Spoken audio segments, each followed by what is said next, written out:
Welcome to Argo News. I'm Nigel Lambie. And I'm Tony Reed. The Center for Performing Arts offers a wide array of classes, some operating within the realm of dark room. Reporter Robert Brown shines light on the dark room for more details. A single shutter click sets off a vigorous process of understanding.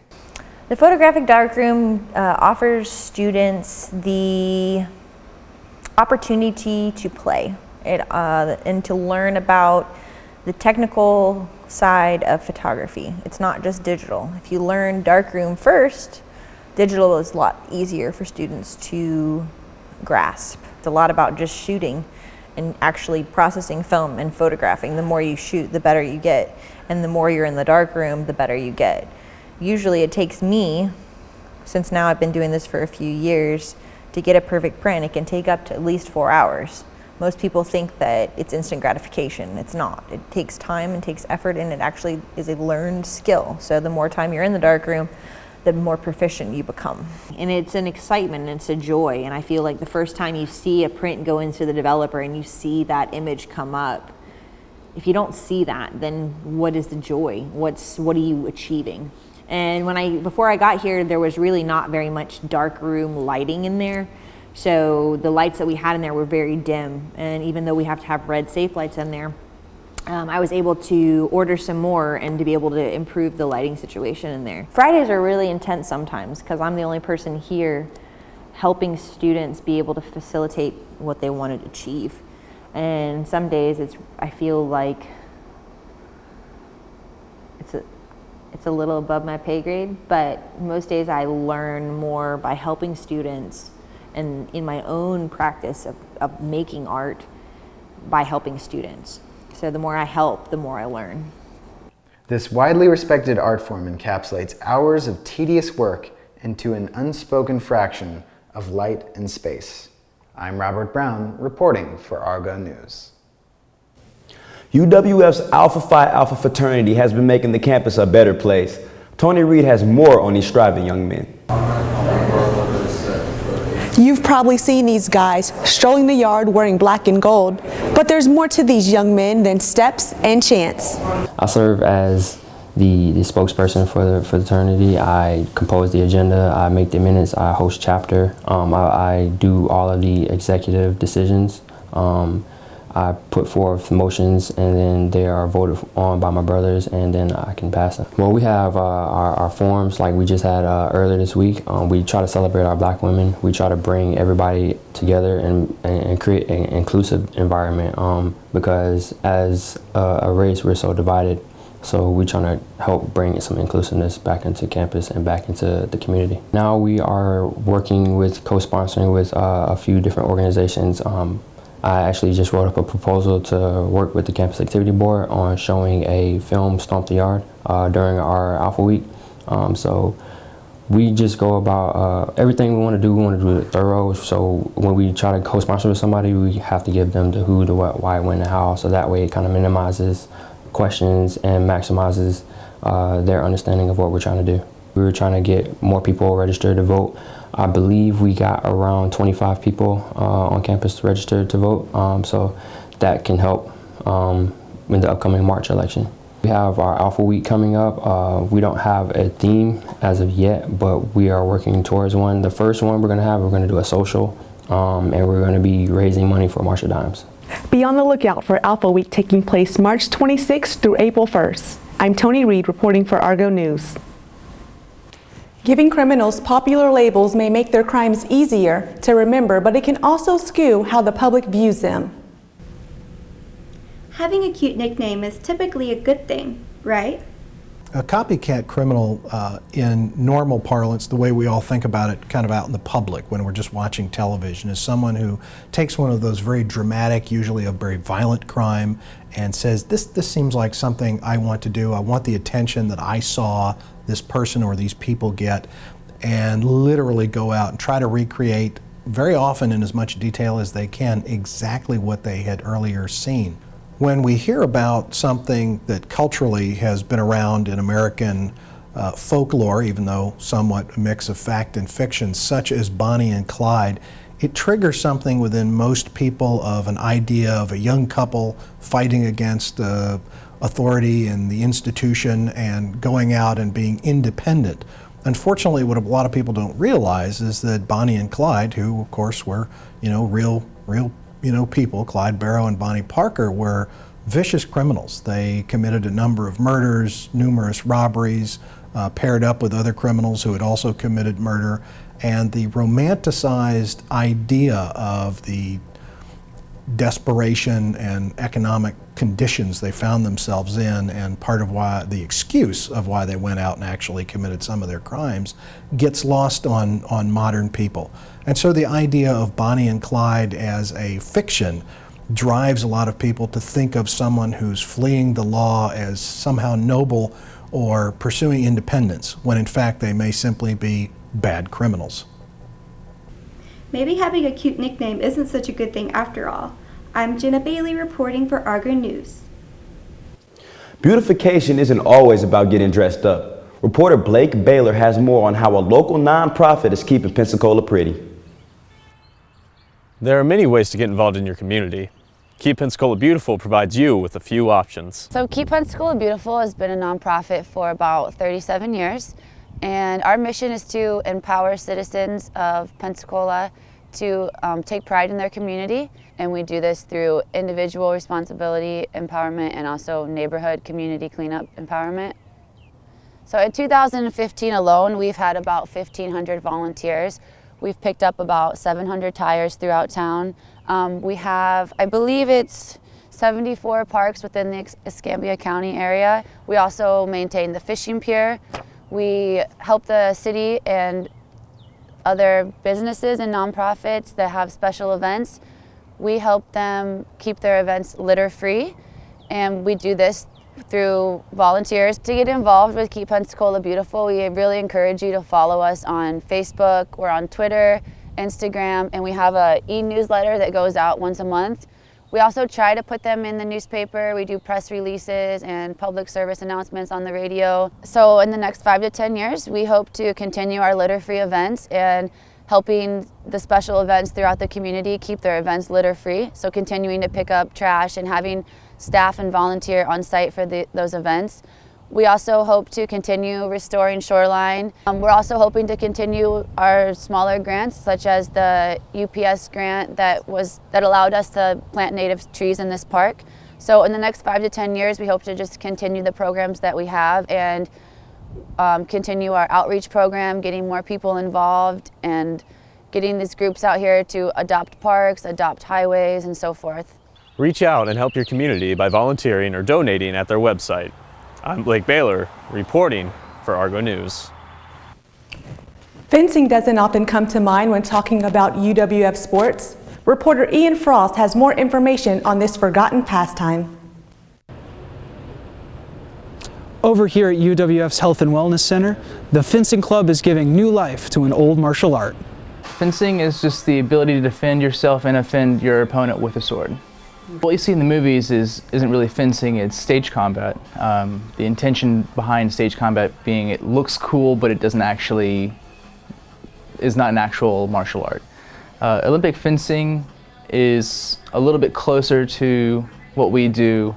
However, we're not really fencing for points per se. We're trying to get closer to the original martial art. What we actually do in the club is historical fencing, and the primary weapon we use is the rapier. We'll go through a couple different exercises, we'll stretch out, we'll do some exercises that are actually specifically to improving things like our lunges and hand-eye coordination. And then we'll go into actual techniques and drills, kind of like a playbook, if you will, on different maneuvers and different things that could happen in a bout. What we've been doing, that has been unlike how the club is before I took over as instructors. We actually have been going and preparing for tournaments. Last November we were at Atlanta for the Southeast Renaissance Fencing Open, in which two of our students placed second and fourth in different events. The primary thing is we want to have fun. If we're not having fun, why are we even here? Why are we even here? Why is this a club?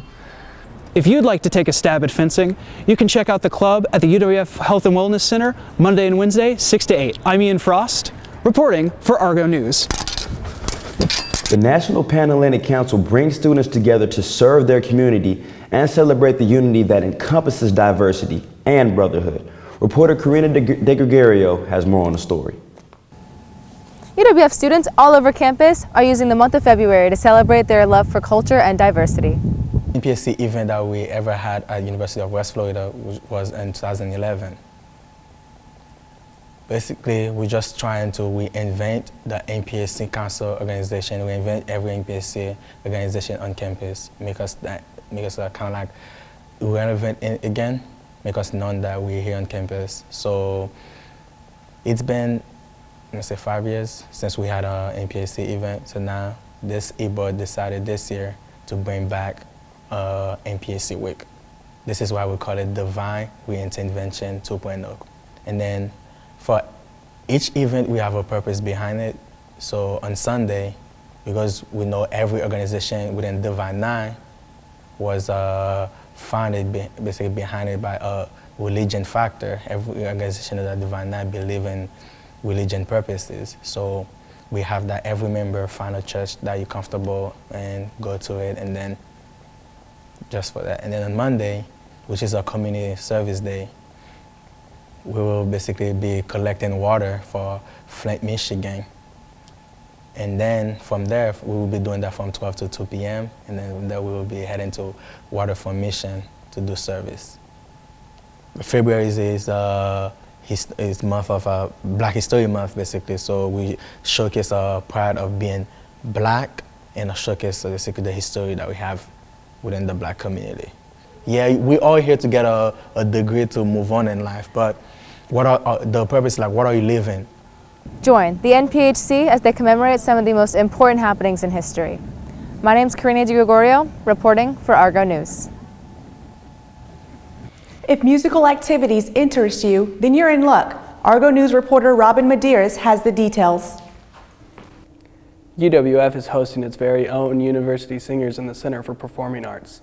Let's take a look at what goes on behind the scenes. The concert tonight is called Praises, and it's largely psalm settings from the Old Testament, but mixed with a number of other spirituals and hymns and even some secular tunes. But the basic concept is songs that were created or express hope where there is very little hope. Tonight's concert will actually feature nearly 100 singers, 60 from the Pensacola Christian College, which you see behind me, and then 40 from the UWF singers. We're in a unique position right now because many of the UWF singers are in their first semester of choir. And so we started in January, right the first day of school, to get ready for tonight. And that's unusual. Normally I would carry things over from a previous semester, but many of our singers, we added 15 new singers at the new year. Tonight's concert is kind of a preparatory concert for a performance we'll be doing in April at the First Baptist Church, April 18th. We'll be collaborating with an organist, soloists from the Pensacola Opera, a harpist, the Pensacola West Percussion Ensemble, and the choir, and the Pensacola Children's Chorus. So that'll happen in April, and tonight's concert is presenting some of the works that will be presented in April.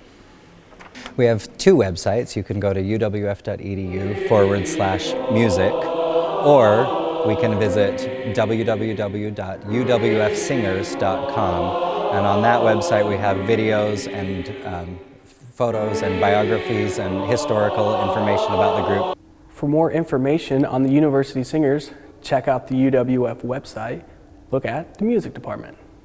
I'm Robin Medeiros, reporting for Argo News.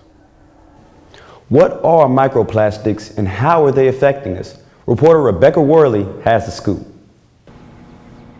Recently, scientists have discovered microplastic in our ocean that could really harm our environment. Microplastics, when I'm talking about microplastics, I'm primarily talking about, there's two kinds, there's primary and secondary. And the secondary plastics are basically the small little pieces that have broken up from larger pieces of plastic. They've been broken down by the sun or chemically broken down, and so then they get into our water bodies. And the microplastics, the primary source, which are the microbeads, they actually they are found in personal care products, things like everything from face wash to mascara to deodorant to a lot of things that we use on our bodies, and they're basically just fillers. But once we wash them off our bodies, they go right into our wastewater stream, and they actually end up eventually into our oceans because they do float. Well, right now there's a federal law that just was passed in December of 2015, signed by President Obama, and it actually is the reduction of the use of microplastics in personal care products, but primarily the things that you wash off your body. And so that law will go into effect in 2017. There's lots of information out there. The 5 Gyres, 5gyres.org is another good organization. You can just Google too, but remember too, when you're just Googling, that you want to get reliable sources. For more information and to find out what you can do to help, you can go to 5gyres.org. I'm Rebecca Worley reporting for Argo News. For one UWF student, graduating with a degree is Plan B. Niger Lambie has more on this aspiring young man. As if we fantasize about being on television, B-Rob explains his calling and why he feels he should be in that position. I would definitely say growing up, I didn't know what I wanted to do. That's the funny part. I didn't know, and I used to be this very mute and quiet kid. So it's kind of ironic that I wanted to do something where I'm talking a lot. When I came to the University of West Florida, I tried my niche out with science, with becoming a pre-med major, and also tried it with business, with math, but I hate math and science equally. And so I nixed both of those, and I started hosting campus events here and there, and it wasn't until I hosted the Homecoming Pep Rally of 2013 where I really found my love for hosting, and being able to maneuver and entertain a crowd was really like touching. I enjoyed it. Mr. Terrence J, very young cat and humble. You know, back when I was at the park, everyone always speaks about Free and AJ. Yeah, they were great hosts. I won't knock them. But I grew up watching Terrence J. And his story and his struggle story and growing up, you know, in North Carolina and trying out for BET. And that really inspires me. And the guy is so humble and he's so clean. I hope to learn that everything I went through was for a purpose. I hope to learn that I continue to inspire. I hope to learn that I changed someone's life and made them from going down the bad path to the right path. B-Rob is definitely outspoken and has the confidence to become a TV personality. Be on the lookout because he very well may be on your favorite TV show. I'm Niger Lambie, reporter for Argo News.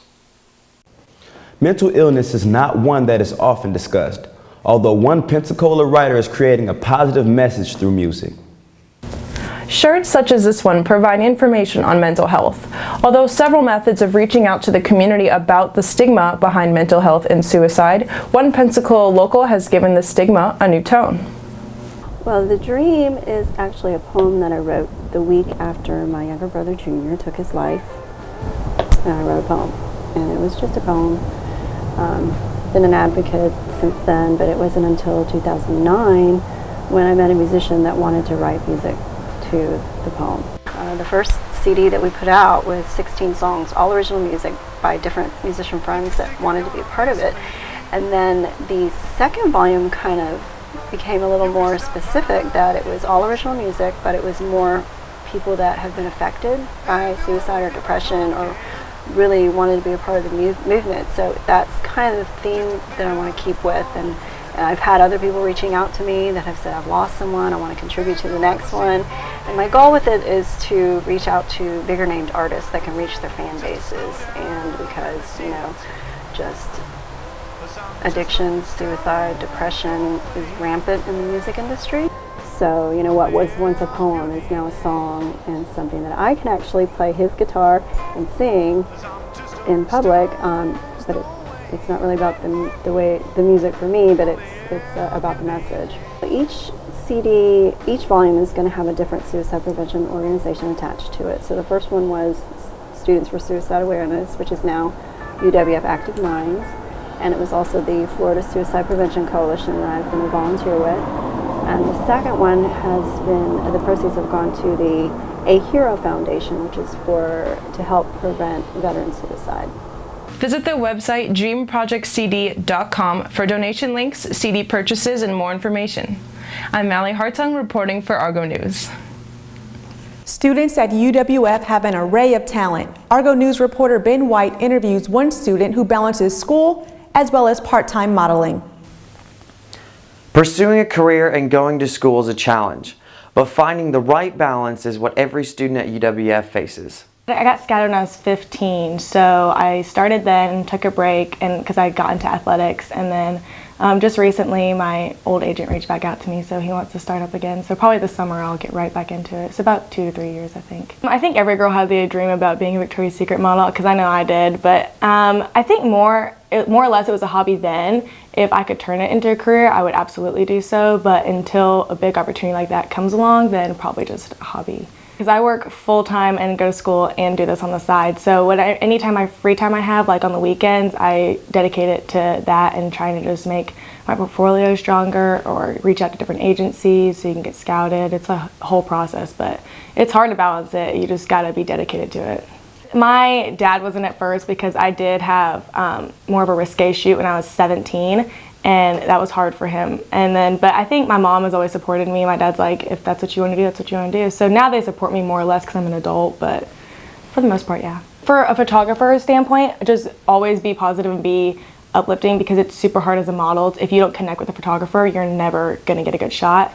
And for girls that are aspiring to do that, you have to have confidence. You have to be confident in what you're producing and enjoy what you're doing, or it's never gonna get the shot, so. My ultimate goal would be probably to be a Victoria's Secret model. I mean, who wouldn't? But I think if I could make a career out of it where I made a steady flow of money and had gigs all around the world, then that'd be awesome. But until then, we'll just see where it goes.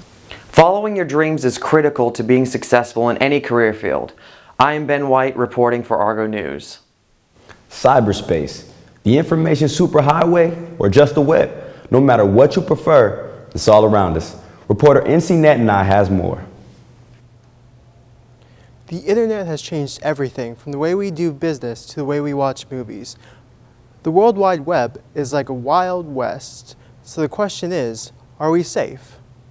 It's kind of the new warfare, right? I mean, even like, you know, DOD and things like that, you know, rather than take out a building with a bomb or something, if they can get in and shut down the power system. It's easier, cleaner, and it accomplishes almost the same thing. So, sure, I mean, I don't see it going away. I think it's going to probably become more prevalent of a problem. Kind of the concept that everybody talks about is if you're a defender, you've got to defend 100% of the time.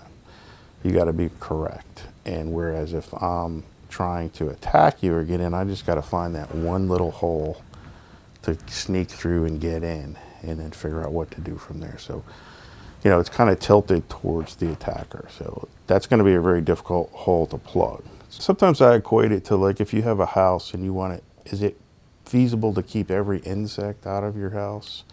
I mean, you can certainly do things to prevent them and mitigate them from coming in, but if you thought about how would I keep every single insect from ever getting into my house, it would be an impossible task almost.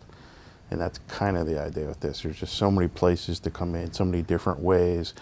You know, as you know, the mousetrap gets tougher, the mice get smarter with social engineering and all that kind of stuff. The cyber world is the latest in the technological arms race. This Friday, the Cyber Patriot Regional Competition prepares our youth with the tools they need to face the challenges of the future. I'm NCNet and I, reporting for Argo News. One UWF organization is taking a different approach to encourage entertainment. Greg Hartun has more on this UWF After School Club. With the burdens of academics weighing heavily upon students here at UWF, the Video Game Alliance is hoping to ease some of those burdens with some playtime. The university having a video game club such as Video Game Alliance is really helpful, I think, in allowing people to come together in a place that where they feel comfortable around people that are doing the same things they are. So it helps to bring them out. You know, they might be in their shell or something, and it'll kind of open them up. So each week we try to throw it up a little bit by introducing a new game of the week, or we also call it scoreboard. So what Scoreboard is a tournament that happens throughout the entire semester. And so we have a new game each week, and we have a tournament going on. And whoever wins the most games of the week or the scoreboard of the week gets the trophy at the end of the semester. We have a event coming up called Mega Play. It's going to be held on March 5th. So what this is, it's going to be a huge tournament / free play event. We're planning on having at least 3, maybe 4 tournaments going on. There will be a cash entry to get into the tournaments, but you have a chance to win all kinds of prizes. And then if you're not into tournaments, we also have a free play going on. So if you want to just come in, play, let's say Pokemon or something, then you're welcome to come. Students can become members by just walking in. We have a pretty open policy. As long as you're into video games, you don't even have to be into video games. If you want to get into video games, we're completely open to that as well. Just come on in and join. Whether you rock the Xbox or handle a handheld, the Video Game Alliance is certain to accommodate your inner geek. I'm Greg Hartung, reporting for Argo News.